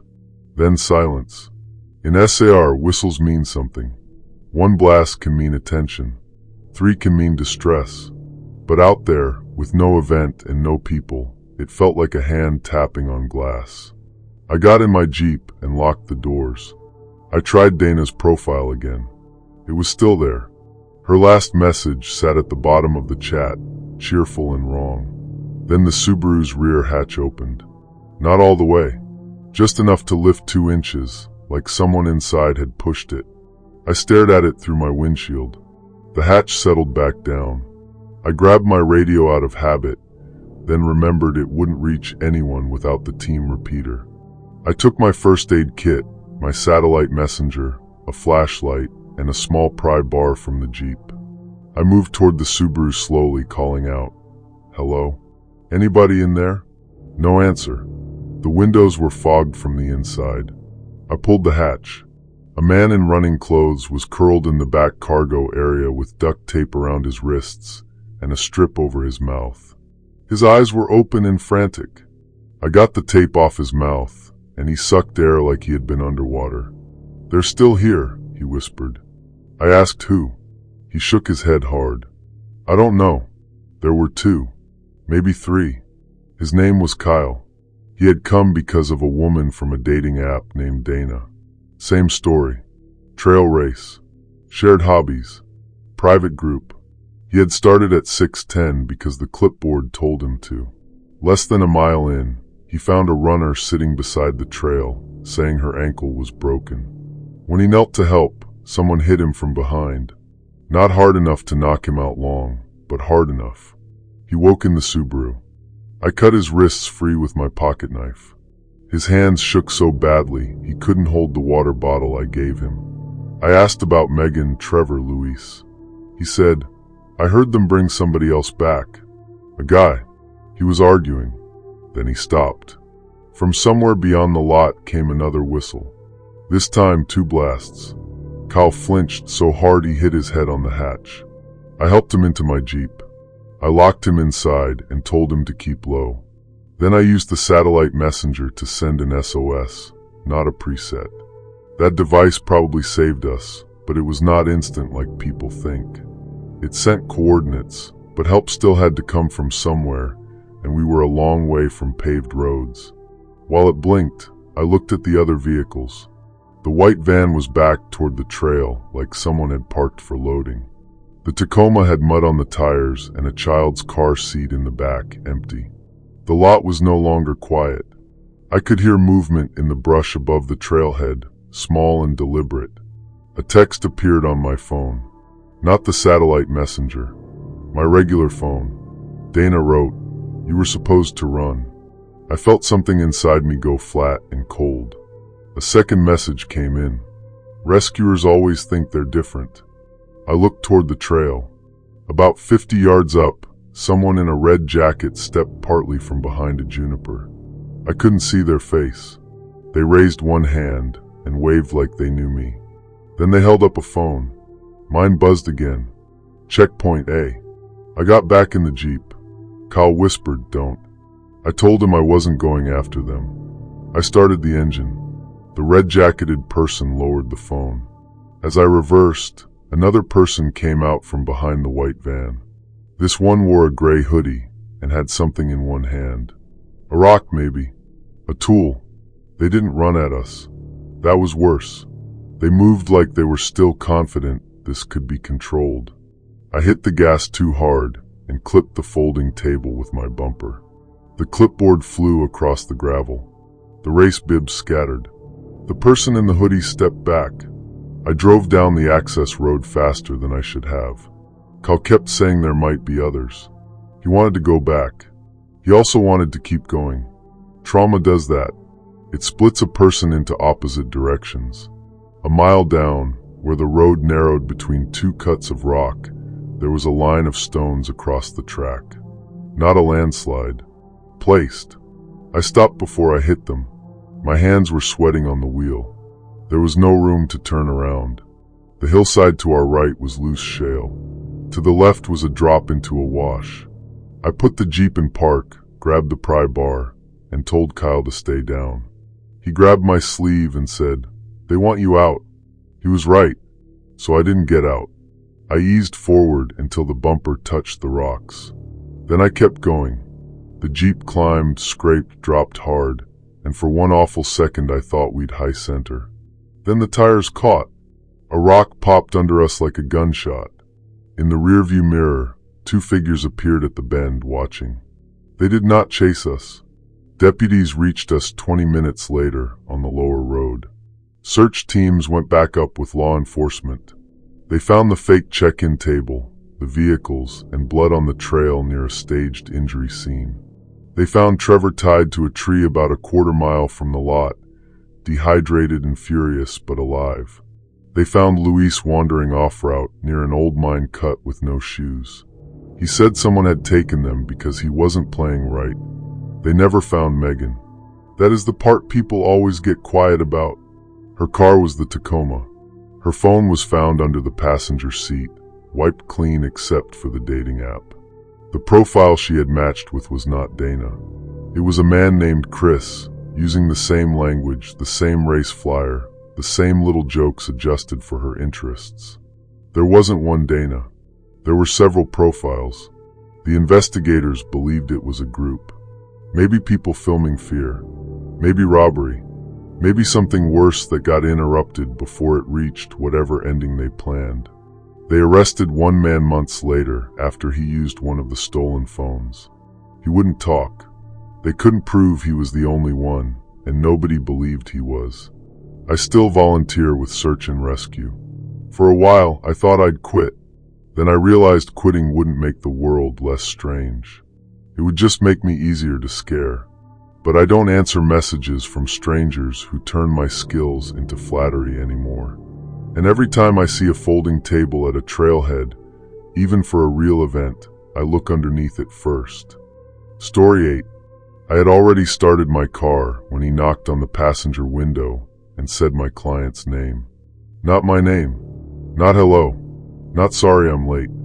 He said, "You remember Allison Reed, don't you?" The desert overlook was quiet enough that I heard him through the glass. I had met him on an app under the name Marcus. He looked younger in his pictures than he did in person, but not by much. Early 40s maybe. Trim beard, clean shirt, the kind of smile that made him seem like he had practiced being harmless without realizing it. I'm a divorce lawyer in Arizona. That sounds more dramatic than it is. Most days are paperwork, phone calls, people crying in my office, people getting angry over furniture they didn't care about until the other person wanted it. You learn to keep your face calm. You learn not to react every time somebody says you ruined their life, because usually what they mean is their life changed and you were standing nearby with a pen. I was newly single then, after a marriage that had ended so quietly people kept asking if I was relieved. I wasn't relieved. I was embarrassed. I had spent years advising other people through endings, and when mine came, I still handled it badly. Marcus was funny in a dry way. He said he restored old radios. He sent photos of his dog. He didn't push for anything too fast. When he asked to meet, he suggested a coffee shop first. I was the one who changed it. That still bothers me. He mentioned a desert overlook outside town where people watched the sunset. I knew the place. It wasn't exactly remote, but it wasn't busy on weeknights. I had been there once with a friend after a hearing. I said we could meet there and bring takeout. It felt low pressure, and I liked the idea of not sitting under fluorescent lights making small talk. At the time, I thought choosing a public outdoor place made me cautious. There were 2 other cars when I arrived. One left almost immediately. The other belonged to an older couple taking photos with a tripod. Marcus arrived 10 minutes late in a dark blue sedan. He waved, apologized, and held up a paper bag from a sandwich shop. For the first 20 minutes, it was normal. That's important. People always want the danger to announce itself right away, but it usually doesn't. We leaned against the hood of my car and ate. The sun was going down behind a flat line of mountains. Wind moved sand across the pavement in little threads. He asked about my work without doing the thing men sometimes do, where they either mock divorce law or ask for free legal advice. Then he asked if I ever felt guilty. I thought he meant about my own divorce. I said, plenty. Not usually for the reasons people expect. He nodded like that answer meant something to him. Then he asked about clients who lied. I gave a general answer. People lie when they're scared. People lie when money is involved. People lie because the truth makes them look small. He watched me while I talked. The older couple packed up their tripod and left. I noticed because their headlights swept over us as they turned around, and for a second I saw Marcus's expression without the sunset softening it. He wasn't smiling. He said, "What about Allison Reed?" I didn't react fast enough. A lawyer learns to hide recognition, but I was tired, and the name hit me from a drawer I hadn't opened in years. Allison had been a client. 6 years earlier. Bad marriage. Controlling husband. No kids, thankfully, but a business and a house and a lot of recorded calls. The case had settled before trial. Her ex-husband had sent angry emails for months afterward. Then a bar complaint against me dismissed. Then nothing. I said, "I can't discuss former clients." Marcus smiled. "That's exactly what you said in the interview." "What interview?" He reached into his jacket, and I stepped back before I could stop myself. He noticed. He pulled out a folded piece of paper. It was a printout of an old local article about the case. Not even a big article. One of those business court blurbs where they reduce a whole ugly marriage to numbers and property. My name was highlighted in yellow. At that point, the overlook felt much farther from town than it was. I said, "I'm going to leave." He looked almost disappointed. "You don't even want to know who I am?" "No." That was the right answer. I am proud of that one word, because it was the smartest thing I said all night. I walked to my driver's door. He said the name then. Allison's ex-husband. Peter Reed. I kept walking. "He was my brother," Marcus said. That stopped me for half a second. Not visibly, I hope, but inside. I had never known Peter had a brother. He'd always presented himself as alone in the world, which had made some judges more patient with him than they should have been. I got in my car and locked it. That is when he knocked on the passenger window and said Allison's name again. I started the car. He stood close to the door, not blocking me exactly, but close enough that if I turned sharply I might hit him. He leaned down toward the glass. "You really don't remember what you did." I put the car in reverse. The engine revved too loudly because my foot was shaking. He held up his phone. On the screen was a photo of my house. Not from the internet. My actual front porch, taken at night. The little clay pot beside the door. The wreath my sister had made, and I kept forgetting to replace. My porch light shining on the welcome mat. He swiped. Another photo. My office parking garage. Another. Me walking into the courthouse with a coffee in my hand. Another. My mother's driveway. I stopped reversing. He knew that would stop me. I hate that he knew. He mouthed, "Open the window." I didn't. My phone was in the cup holder. I picked it up and saw no service. The overlook had a dead spot. I knew that, but knowing it and seeing it are different. He tapped the glass with one finger. "I don't want to hurt you," he said loudly enough to hear. "I want you to understand. There was a paper bag on my passenger seat from dinner. Under it, my keys had slid from the center console. I realized then he had been close to that side of the car earlier, laughing, leaning in to hand me a napkin. I looked at the door lock. Still locked. He stepped away and walked to his sedan. For 1 second I thought he was leaving. Then his reverse lights came on. He backed up and parked behind me at an angle, blocking the narrow exit lane from the overlook. My car faced the low wooden barrier at the edge. Beyond that, desert sloped down into a wash. I couldn't go forward, couldn't go back, couldn't call. I thought about honking, but there was nobody to hear except him. Then I remembered my dashcam. After my divorce, I had gotten anxious about driving at night, so my brother installed a dashcam with a rear camera and a parking mode. I had teased him for being overprotective. Now I tapped the little screen and saw the red recording dot. I turned the cabin light on. Marcus paused by his car. I held up my phone and pointed it toward him like I was recording, even though the phone had no service and my hands were shaking so badly the video would have been useless. Then I said loud and clear, "You are blocking my vehicle. My dashcam is recording. Move your car." It sounds calm when I repeat it now. It did not sound calm then. He stared at me. I said it again. Something in him shifted. Not fear exactly. Calculation. He looked toward the road, then back at me. Then my phone buzzed. For a stupid, hopeful second, I thought service had returned. It was an app notification. A message from Marcus. You should have listened to him. He was still standing outside, so the message had been scheduled or sent earlier. That detail bothered me more than it should have. It meant tonight had steps. He had planned beats, like he wanted me to move through fear in the order he designed. I opened my glove box with my left hand and felt around. Registration, tire gauge, old drive-through napkins. Then my fingers touched the small metal cylinder my mother had given me years earlier. Pepper spray. Expired, probably. I had never used it. Marcus walked back to the passenger side.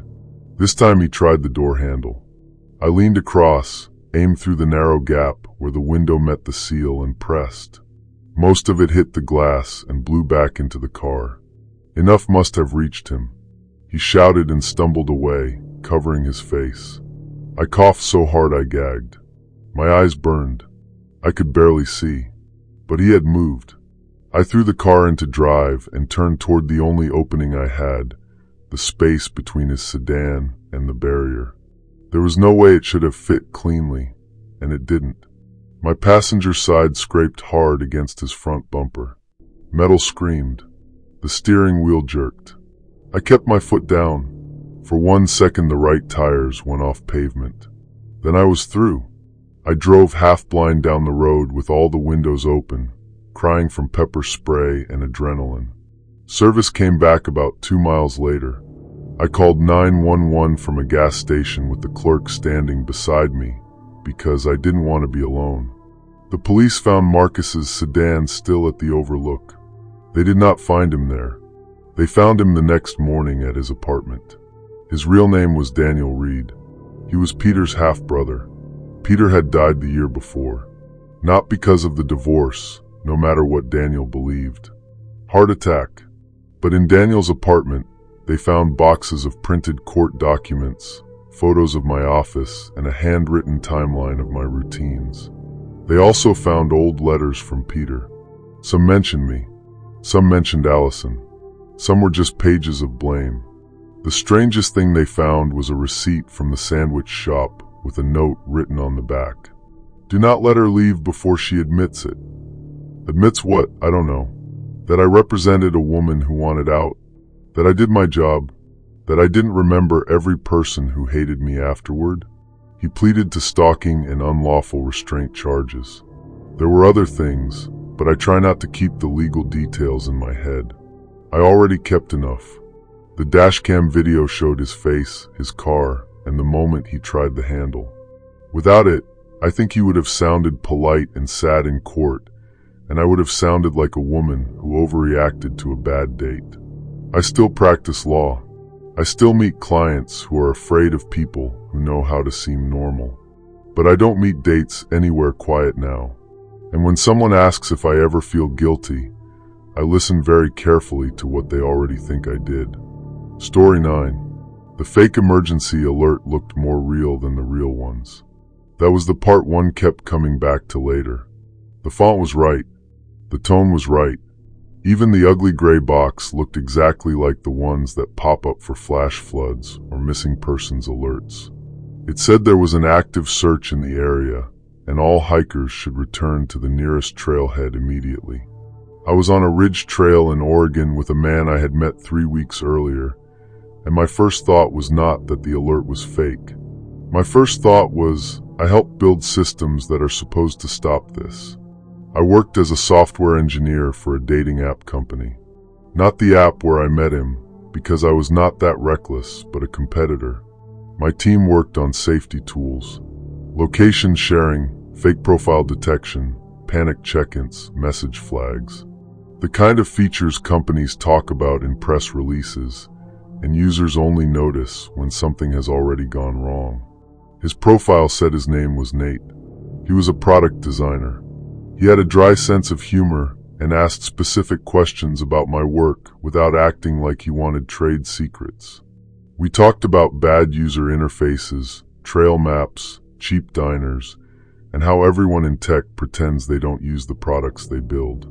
He seemed normal in the way people seem normal when you are tired of being suspicious. I had been working too much. That matters. I was burned out enough that when he suggested a weekend hike, I treated it like proof I still had a life outside bug reports and risk meetings. The trail was not remote by backcountry standards. It was a loop through forest and ridge, about 9 miles total, with 2 spur trails and 1 old logging road crossing. I downloaded offline maps. I sent my friend Marcy the plan. I used our company's own date check-in feature, partly as a joke and partly because I believed in using the thing I helped make. At the trailhead, Nate looked like his photos. Blue windbreaker, baseball cap, nice but not too nice. He brought coffee in a thermos and remembered I took mine black. Small things lower your guard. That is what I learned. The hike started easy. Wet pine smell, soft ground, low clouds caught in the tree line. He walked at my pace. He didn't crowd me on narrow sections. When I stopped to take photos of moss on a fallen log, he waited without making a joke about it. About 2 miles in, my phone buzzed with the emergency alert. He got one too, or at least his phone made a sound. We both stopped. The message said, "Local emergency notice. Search activity in progress near North Fork Ridge. Return to trailhead. Avoid Blue Mark Service Road. Do not approach unknown vehicles." I read it twice. Nate said, "That's weird." I opened my map. We were close to a junction that connected to the Blue Mark Service Road. The alert specifically mentioning it made my skin prickle. "We should head back," I said. He looked disappointed, but not annoyed. "Yeah, of course." We turned around. Then my phone buzzed again. This time it was a text from Marcy. "Why did your location jump? Are you driving?" I opened the safety app. My shared location showed me moving fast down a road 3 miles away. But I was standing still. I said, "That's not right." Nate leaned over, not too close, and looked. "Bad GPS?" "Maybe. Except it wasn't acting like bad GPS. Bad GPS drifts. It doesn't snap to a road, follow it smoothly, then stop at a specific pullout." I sent Marcy a message. "I'm fine. App glitch. On trail with Nate. Heading back because emergency alert. It failed. No service." Again, not impossible. But the alert had arrived. Marcy's text had arrived. The timing felt wrong. Nate said, "We can take the service road. It'll be faster." I looked at him. The alert said avoid it. He shrugged. If there's some search thing, maybe the main trail is where they are. Service road goes straight to the parking lot. That sounded reasonable only if you ignored the exact words on the screen. I said, I'm staying on the trail. For the first time that morning, he looked irritated. It passed quickly, but I saw it. We walked in silence for a while. My phone kept vibrating, though nothing new showed up. Then a message appeared from my coworker Ben. Security just called me. Your SOS triggered? I had not triggered SOS. I stopped walking. Nate stopped too. My date check-in app was open in the background. It showed a red banner, emergency contacts notified. The countdown had apparently expired and sent an alert. But I had checked in at the trailhead, and the timer should have had 4 hours left. I opened the log. The app said I had manually changed the check-in deadline to 10:18 a.m. I had not. Under that was a note, supposedly written by me. Feeling unsafe. If I don't check in, send help to Old Quarry Road. The Old Quarry Road was not part of our hike. My mouth went dry. Nate said, "What is it?" I turned the screen away without thinking. He noticed. "Seriously?" he said. "You think I did something?" I didn't say that. You work in safety tech. You probably think everyone's a threat. It was the kind of sentence that sounds like an argument, but is really information. He knew the phrase safety tech because I had used it. He knew exactly where to press. I said I needed to call Marcy from higher ground. He said, "The ridge is the other way. The trailhead is this way. That's not what your map says." I looked down. My offline map had changed. The trail line that should have led back to the parking lot now curved east toward the logging road. The app label said main return. A small blue dot pulsed where we stood, but the map underneath was wrong. I switched to airplane mode and reopened the downloaded map. For a second, the real trail appeared. Then the screen flickered and the false line returned. Not impossible, I thought. Malware. Profile link. QR code. Bluetooth. Some nearby device. My brain started trying to solve it like a ticket at work, because that was easier than admitting I was alone in the woods with someone who might have built a trap out of my own habits. I remembered the thermos. At the trailhead, while I tied my boot, Nate had held my phone for maybe 15 seconds because I asked him to take a picture of me by the sign. 15 seconds is not enough for much, unless the phone is already unlocked and someone knows exactly what they're doing. I looked at him differently then. He smiled a little, like he could tell. Another message appeared. This one was from Marcy. "Police have your location at Quarry. Stay put if you can." If the emergency contacts believed I was at the Quarry Road, help would go there. Away from me. Nate said, "You're making this weird." I said, "Give me your phone." He laughed once. No. That answer did more than any confession could have. I started walking fast down the real trail, keeping the map in my head instead of my hand. Left at the split with the fallen cedar. Downhill until the creek. Crossed the footbridge. Then 1 mile to the lot. He followed. At first he tried to sound annoyed. Then concerned. Then angry. "You know how easy it was?" he said behind me. "You people build these tools like users aren't predictable." I didn't answer. He said, "You clicked the cafe link." I had. He had sent a link to a diner menu 2 days before. I had opened it. My phone buzzed again and again. Fake alerts. Friend messages. A message from my own company's support number telling me to remain in place. A calendar invite titled "Don't Run." My screen became useless, a little haunted rectangle of instructions from people who weren't there. So I turned it off. That was the first smart thing I did. The woods got immediately quieter. Without the phone, I could hear him breathing behind me. Not close, but steady. He wasn't panicking.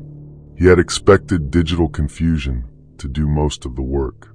At the creek crossing, the footbridge was gone. Not washed out. Moved. It was a narrow plank bridge, and it had been dragged halfway down the bank and wedged between rocks. I stood there staring at it. Nate caught up, hands in his pockets. "We can still get across," he said. The creek wasn't deep, but it was fast and cold with slick rocks. A twisted ankle there would end the hike. He stepped closer. That was when I saw the survey tape. A strip of orange tape tied to a branch downstream. Then another farther on. Markers. A route leading away from the real trail. I remembered the fake alert, avoid blue-marked service road. He had told me to take it. The app had told me to take it. The bridge had been moved to make the real route harder. Everything was pushing me toward one place. The quarry. I said, "You made one mistake." He tilted his head. "You assumed I trust apps more than terrain." Then I stepped into the creek upstream from the markers, where a fallen log made a messy crossing. It was wet and too narrow, and I had to use both hands, but it got me over. He swore behind me. I didn't run right away. Running on wet leaves is how people break things. I moved fast and ugly, grabbing trunks, sliding downhill, listening for the trailhead road. At one point, he crashed through brush behind me and shouted my name, but he sounded farther away than before. Then I heard an engine. Not on the quarry road, on the real parking road. I pushed through Salal and came out near the trailhead bathroom, muddy to my knees, one hand bleeding from bark. A county sheriff's vehicle was in the lot. Marcy was there too, wrapped in a rain jacket, talking so fast she didn't see me at first. The deputies had gone to the quarry first. Marcy kept insisting the location was wrong because I had described the loop to her in detail, including the creek bridge. One deputy decided to check the trailhead anyway. Nate never came out. They found his rental car 2 spaces from mine. Inside were 3 phones, a laptop, a portable signal device, printed maps, and a notebook full of usernames. Mine had circles around it. Beside it he had written, "Works on trust systems, likely to follow protocol." I hate that sentence more than anything else. They also found a blue windbreaker stuffed behind the passenger seat, but he was gone. Maybe he had another vehicle. Maybe someone picked him up. Maybe he walked out a different way before they sealed the area. I never got a satisfying answer. The company handled it badly at first, then loudly, then legally. My phone had been compromised through a chain of things I should have known better than to click, and permissions I had granted too casually. The fake emergency alert was not an official alert, just a full-screen notification made to look like one. The messages from friends were spoofed. The location data had been manipulated through my own safety app session. The hardest part was admitting that the tools weren't useless. They just weren't enough. A few weeks later, Marcy mailed me a paper map of that trail. She had drawn the real route in black marker and written across the top, "For when your phone gets dramatic." I framed it. I still work in safety. I still believe in technology. But when I hike now, I carry a compass, a printed map, and a phone I am fully prepared to turn off. Because the scariest thing on that ridge was not that my phone lied to me. It was how badly part of me wanted to obey it. Story 10. I still hear the radio static from that night whenever the wind hits the tower windows the wrong way. Fire lookout towers make sounds people don't expect. The structure shifts in heat. Guy wires hum. The stairs ping after sunset as the metal cools. When you're new, every noise feels like someone climbing up.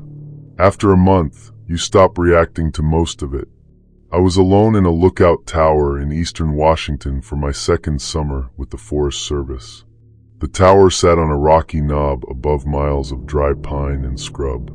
It was not the romantic kind of lonely people imagine. It was a practical loneliness. You counted lightning strikes, logged smoke reports, cleaned dust out of corners, watched ravens hop around like they owned the place. Once a week someone drove supplies up if the road wasn't washed bad. The nearest town had one grocery store, one diner, and a library that closed at 4. I used a dating app because it made the evenings feel less empty. Most conversations went nowhere because people saw my location and thought I was either lying or too far away to bother with. Then I matched with a man named Caleb. His profile said he lived in Arden, which was the closest town, about 40 minutes from the base road. He had pictures at the diner, on a fishing boat, standing beside an old green pickup. He seemed local in the way people can't fake easily. He knew which gas station had the better coffee. He knew the road crews by name. He knew the ridge my tower was on, and said he used to hike near it with his uncle. We talked for almost a month before the night everything happened. It wasn't romantic in a movie way. It was slow and ordinary. He asked what I could see from the tower. I sent him pictures of sunsets, weather moving in, a porcupine near the outhouse. He told me about fixing small engines and helping his sister repaint her trailer. Sometimes he would message, "Any smoke today?" and I would send back, "Only tourists with illegal campfires in their souls."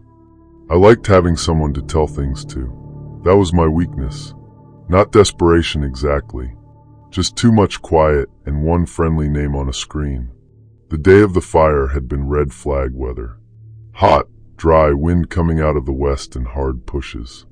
I had already reported 2 small smokes that turned out to be dust plumes from logging roads. By evening my eyes hurt from scanning. At 8:14 p.m., Caleb messaged, "Don't freak out, but I'm hiking up." I sat up in the chair. I wrote, "What? Tonight?" He replied, surprise, "I'm already on the lower trail. Wanted to see the stars from your fancy castle." I did not like that. The lower trail was not maintained, and nobody was supposed to come up after dark without checking in. I told him to turn around. He sent a laughing emoji. Then, relax. I brought a headlamp. I called him through the app. It rang and rang, then failed. That was when I saw the smoke. Not a column at first. More like a smudge low in the trees to the southwest, moving wrong. Smoke usually rises and leans with wind. This seemed to appear in sections, one pale strip, then another farther uphill. My binoculars caught a thin gray thread near the drainage below the old service road. I picked up the radio and called dispatch. Lookout 7, possible smoke southwest aspect, bearing 241, below Ridge Spur Road, low volume, wind driven. Dispatch answered through static and asked for confirmation. I gave coordinates as best I could with the Osborne Firefinder, then kept watching. The smoke thickened. Another spot appeared north of it. 2 smokes. Then 3. My first thought was lightning holdover, but there had been no lightning for days. Campers maybe. But 3 separate starts in a line under red flag wind is not campers being careless. My phone buzzed again. Caleb wrote, "I can smell smoke. Is that you?" I stared at the message. Is that you? Nobody would phrase it that way unless they were joking, but it didn't feel like a joke. I replied, "Where exactly are you?" 3 dots appeared, disappeared, appeared again. Close. Outside, the wind pushed against the tower hard enough to rattle the window latch. I switched the radio to the local tactical channel and reported multiple starts. Dispatch told me engines were being assigned, but access would be slow. The nearest crew was coming from the north. The road up to my tower was rough, and the fire was below that, between me and the main way out. I looked at the trail with binoculars. At first I saw nothing, just trees moving in the wind. Then a small white light blinked between trunks on the lower switchback. A headlamp. Maybe Caleb. Maybe not. I messaged, "Stop where you are. Fire below you. Do not continue uphill." The reply came almost instantly. "I thought you'd be happy." I felt a chill that had nothing to do with weather. I called the district ranger, Molly, on the radio. I knew her voice well enough to hear when she became serious. She told me to stay in the tower for now, keep eyes on the fire, and prepare my go bag in case evacuation became necessary. She asked if I knew of anyone on the trail. I hesitated. I was embarrassed. That sounds ridiculous now, but it's true. I didn't want to say I had been flirting with a guy who decided to hike up at night like we were in some song. Then I said, "Possible civilian on lower trail. Adult male." Name Caleb. I only know him from an app. There was a pause. Molly said, copy. Do you have visual? Headlamp lower switchback. Can't confirm identity. The smoke was no longer subtle. It was climbing through the drainage in pulsing waves, orange at the base now where flame found brush. The wind shoved sparks ahead of it. I could see spot fires catching like someone striking matches in different rooms. My phone buzzed. A photo came through from Caleb. It showed my tower from below. Not from that night. Daylight. Taken from the service road turnout. My tower centered in the frame. Laundry hanging on the line beside the cabin. My yellow water jug on the steps. I had never sent him that angle. Under the photo he wrote, I've been closer than you think. My hands went numb. Then the radio cracked. Lookout 7, be advised. Arden unit reports a male matching that name not at listed address. Phone number associated with profile not in service. I looked again at the trail. The headlamp had stopped moving. It blinked twice, then went dark. For a moment the whole mountain seemed to hold its breath. I grabbed my go bag, headlamp, shelter, radio, and the old heavy flashlight I kept by the door. I locked the trapdoor at the top of the stairs. It was a flimsy lock, more for weather than people, but hearing it click helped me think. A sound came from below. Not footsteps on the stairs. Something hitting one of the tower legs. Metal rang softly. Then again. I looked through the floor window and saw a shape at the base. A person in a dark jacket, face hidden by the angle, standing too close to the supports. One arm moved back, then forward. Another metal ping. He was throwing rocks at the tower leg. My phone buzzed. Come down before the fire gets here. I didn't answer. Another message. I can help you if you trust me. The smoke was closer now, but not at the tower. The main fire was still below the road, moving east faster than uphill. Engines were en route. He wanted me out of the tower before they arrived. That was the clearest thought I had all night. I got on the radio and said, unknown person at tower base. Possible sabotage. I am sheltering in place. Do not send single responder alone. My voice shook on the word sabotage. The person below moved to the stairs. The first step creaked. I stood over the trapdoor with the flashlight in both hands. There are moments where the body becomes very calm because it can't afford anything else. I remember noticing the dust on my boots. I remember the smell of warm plywood. I remember the radio cord twisted around the chair leg. He climbed slowly, not like someone in a hurry to save me, like someone who wanted me to hear each step. Halfway up, he said, "It's Caleb." His voice was ordinary. That made it worse. Not wild, not shouting, just a man at the bottom of a house asking to be let in. I said, "Stay where you are." He laughed softly. "You're safer with me." I said, "You are being recorded and dispatch is listening." That was partly true. The radio was open enough that dispatch had heard some of it, but I don't know what carried. He reached the landing below the trapdoor. The handle moved once. Locked. He tapped on it with something hard. "You know fire moves uphill, right?" he said. "You really want to be trapped in a wooden box." I did know. Of course I knew. That was why the sentence hit. Fire was the one thread out there that didn't care about motives. If I stayed too long, he wouldn't have to do anything. Then dispatch came over the radio, loud in the little room.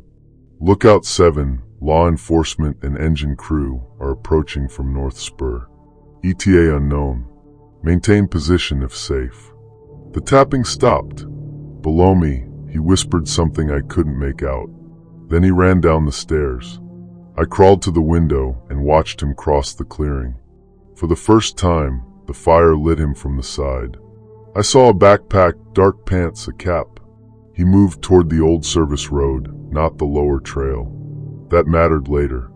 A few minutes after he disappeared, flames reached the drainage below the spur road. Embers flew across the dark like angry insects.